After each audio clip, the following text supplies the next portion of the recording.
அஸ்ஸலாமு அலைக்கும். Hi friends, எப்படி நல்லா இருக்கீங்களா? நம்ம ஜியா ஷானவாஸ் சேனல் இப்போ 1 லட்சம் சப்ஸ்கிரைபரை தாண்டியுள்ளது. அல்ஹம்துலில்லாஹ். நம்ம சேனலை சப்ஸ்கிரைப் பண்ண அனைவருக்கும் மனமார்ந்த நன்றிகள். இப்போ குவைத்தின் பல முக்கிய தகவலை பார்ப்போம். 3 தமிழர்களின் மரணம். குவைத்தில் அசால்ட்டாக இருக்காதீங்க, நெஞ்ச உரைய வைக்கும் வீடியோ பார்க்க போகிறோம். அடுத்து டொமஸ்டிக் விசா, அதாவது ஹவுஸ் டிரைவர், ஹத்தாமா, ஹவுஸ் பாய், இந்த விசா தொடர்பான மிக முக்கியமான தகவலை பார்க்க போகிறோம். இப்படி பல முக்கியமான தகவல் இந்த வீடியோவில் இருக்குது. வீடியோ ஃபுல்லாக பாருங்கள். உங்கள் நண்பர்கள் அனைவருக்கும் கட்டாயமாக இந்த வீடியோ ஷேர் செய்யுங்க. இப்போ வாங்க குவைத்துடைய மிக முக்கியமான நியூஸை பார்ப்போம். குவைத்தில் எப்பலாம் பார்த்தீங்கன்னா மரணங்கள் அதிகமாக பதிவாகி வருகிறது. குறிப்பாக ஃபெஹம் குளித்து விட்டு தூங்குவதால் பல பேர் மரணிக்கிறார்கள். இதில் அதிகமானவர்கள் வெளிநாட்டவர்களே. ஏன்னா அரபியர்களுக்கு நல்லா தெரியும் ஃபெஹமை குளித்து விட்டு தூங்கினால் உயிர் போயிடும்னு. ஆனால் நம்ம ஆளுங்களுக்கு தெரியல. இதனால் பல உயிர் இழப்புகள் ஏற்பட்டுள்ளது. நம்ம நியூஸ் சேனலில் 2 நாள் முன்னாடி ஒரு நியூஸ் போட்டிருந்தோம். ஃபெஹமை கொளுத்தி குளிர் காய்ந்து விட்டு அப்படியே ஃபெஹமை அணைக்காமல் தூங்கிய 3 வீட்டு பணிப்பெண்கள் மரணித்து விட்டார்கள் என்று. அதாவது ஸ்ரீலங்கா, நேபாள், பிலிப்பைன் நாட்டை சேர்ந்த வீட்டு பணிப்பெண்கள் தான் மரணித்தார்கள். இப்போ மீண்டும் ஒரு துயர சம்பவம் இந்த ஃபெஹமால் ஏற்பட்டுள்ளது. முகமது ஜுனைத், முகமது யாசின், அல்தாஃப் ஆகிய 3 பேர் ஜாபர் அலி ஏரியாவில் வேலை செய்து வந்தார்கள். வஃப்ராவில் நைட் டைமில் குளிர் அதிகமாக உள்ள காரணத்தினால் ஃபெஹம் குளித்து விட்டு தூங்கினவங்க தான். காலையில் 3 பேரும் மூச்சு திறனி மரணமடைந்து விட்டார்கள். இன்னா லில்லாஹி வ இன்னா இலைஹி ராஜிஊன். இதில் ஒருத்தர் மட்டும் ஐசியூவில் சிகிச்சை பெற்று வருகிறார். விரைவில் அவர் குணமடைய பிரார்த்தனை செய்யுங்க. இந்த மாதிரியான சம்பவங்கள் எல்லாம் நியூஸ் பேப்பரில் வருவது கிடையாதுங்க. ஏதோ 1-2 செய்திகள் மட்டும்தான் நியூஸ் பேப்பரில் வரும். அதனால் நம்ம ஆளுங்க இந்த குளிர் டைமில் அதிக கவனமாக இருங்க. குறிப்பாக இந்த ஃபெஹமை குளித்து விட்டு தூங்கும் பழக்கம் இருந்தால் விட்டுடுங்க. அதுபோல் இந்த மிக முக்கியமான தகவலை கட்டாயமாக உங்கள் நண்பர்கள் அனைவருக்கும் ஷேர் செய்யுங்க.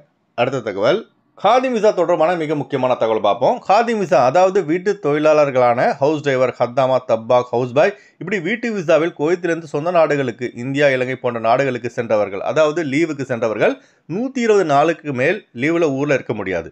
அதாவது இனிமேல் பார்த்தீங்கன்னா 4 மாதங்கள் மட்டுமே குவைத்திற்கு வெளியே இருக்க அனுமதி.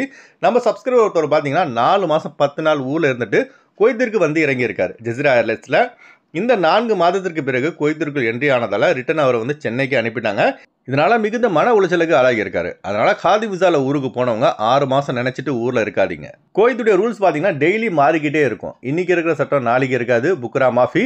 இது நம்மளை விட குவைத்துகளுக்கு நல்லாவே தெரியும். அதனால் எப்போவுமே அப்டேட்லேயே இருங்க. அதுபோல் ஷூன் விசாவுக்கு, அதாவது கம்பெனி விசா ஆர்டிகல் 18, அதுபோல் ஆர்டிகல் 17, ஆர்டிகல் 22, இது போன்ற விசாவில் உள்ளவர்களுக்கு பிரச்சனை இல்லை. மாஃபி முஷ்கில. இவர்கள் 6 மாதம் வரை, அதாவது 180 நாட்கள் வரை லீவில் ஊரில் இருக்கலாம்.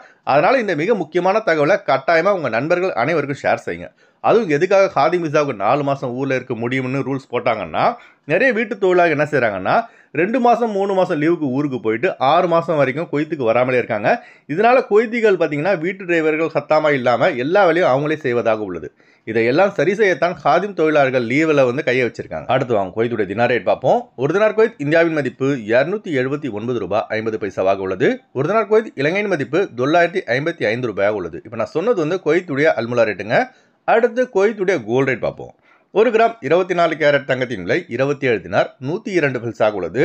1 கிராம் 22 கேரட் தங்கத்தின் விலை 24 தினார் 853 பில்ஸாக உள்ளது. அதுபோல குறைந்த கட்டணத்தில் விமான டிக்கெட் எடுக்க விரும்புபவர்கள் ஸ்கிரீனில் தெரிகிற ஜியா டிராவல்ஸ் நம்பரை கான்டாக்ட் பண்ணிட்டு குறைந்த கட்டணத்தில் விமான டிக்கெட் எடுத்துக்கொள்ளலாம். அதுபோல பிசிசி, மெடிக்கல், ஸ்டாம்பிங், அட்டஸ்டேஷன் செய்து தரப்படுகிறது. ஓகே ஃப்ரெண்ட்ஸ், இந்த வீடியோ ஷேர் செய்யுங்க. எப்போதும் இணைந்திருப்போம். உங்களின் ஒருவன் ஜியாவுதீன். அஸ்ஸலாமு அலைக்கும். அஸ்ஸலாமு அலைக்கும். நவாஸ் பாய், என் பேர் அப்துல் கரீம். நான் மங்களம்பேட்டை. நம்ம ஊரை சேர்ந்த முகமது ஜுனைது, அப்துல் சலாம் அவங்க அத்தா பேர், முகமது யாசினு பிச்சைக்கனி, இவங்க 2 பேரும் நேற்று வந்து வாஃப்ராவில் ஃபெஹம் போட்டு தூங்கிட்டாங்க. அந்த மூச்சு திணறல் போட்டு இவங்க 2 பேரும் ஊபி ஆள் ஒரு ஆள் சேர்ந்து மொத்தம் 3 பேர் மூத்தாட்டாங்க. ஒருவர் வந்து திருவண்ணாமலைக்காரு, கவுஸ் பாஷா, அவர் மூச்சு திணறல் ஏற்பட்டு ஹாஸ்பிட்டல் இருக்காரு. அவர் சீரியஸாக இருக்காரு. மற்ற 3 பேர் இறந்துட்டாங்க. இந்த செய்தி உறுதியான செய்தி.